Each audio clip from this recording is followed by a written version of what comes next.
بسم اللہ الرحمن الرحیم۔ السلام علیکم۔ اٹلی کا ایک بادشاہ حکومت اور دولت کے گھمنڈ میں غریبوں سے بات کرنا بھی برا جانتا تھا، اس لیے اکثر لوگ اسے ناپسند کرتے تھے۔ ایک دن یہ شکاری میں کسی جانور کے پیچھے گھوڑا ڈالے اتنی دور نکل گیا کہ نوکر چاکر سب بچھڑ گئے اور بادشاہ تنہا رہ گیا۔ اتنے میں ایک کسان نے بادشاہ کے گھوڑے کی رکاب پکڑ لی۔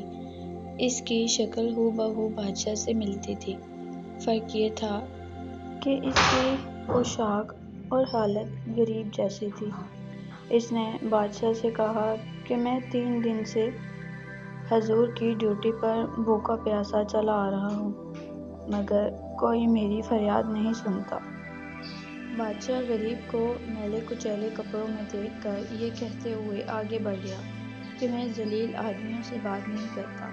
غریب کسان پھر بھی اس کے پیچھے پیچھے چلتا رہا، یہاں تک کہ بادشاہ ایک تالاب پر پہنچ کر گھوڑے سے اترا۔ اس نے ایک درخت پر تاج اور کپڑے اتار کر ایک طرف رکھے اور نہانے کو تالاب میں اتر گیا۔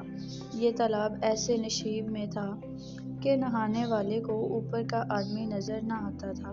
جب بادشاہ تالاب میں اتر چکا تو غریب کسان نے اپنے کپڑے اتار دیے، بادشاہ کے کپڑے پہن کر تاج سر پہ رکھ لیا اور بادشاہ کے گھوڑے پر سوار ہو کر رفو چکر ہو گیا۔ کسان بادشاہ سے تھوڑی ہی دور گیا تھا کہ اسے شاہی نوکر چاکر مل گئے، جنہوں نے اسے بادشاہ سمجھ کر ادب سے سلام کیا اور یہ بھی بے جھجک شاہی محل میں جا پہنچا۔ اصل بادشاہ تالاب سے نہا کر باہر نکلا تو کپڑے، تاج اور گھوڑا کچھ بھی موجود نہیں تھا۔ بہت گھبرایا، مگر اب کیا ہو سکتا تھا۔ اس نے غریب کسان کے میلے کپڑے پہنے اور کئی دن تک فاقے کرنے اور بھٹکنے کے بعد شہر پہنچا۔ آگے کی کہانی کے لیے میرے چینل کو سبسکرائب کیجیے۔ ویڈیو پسند آئے تو لائک شیئر کرنا مت بھولیں۔ ملتے ہیں نیکسٹ ویڈیو میں۔ اللہ حافظ۔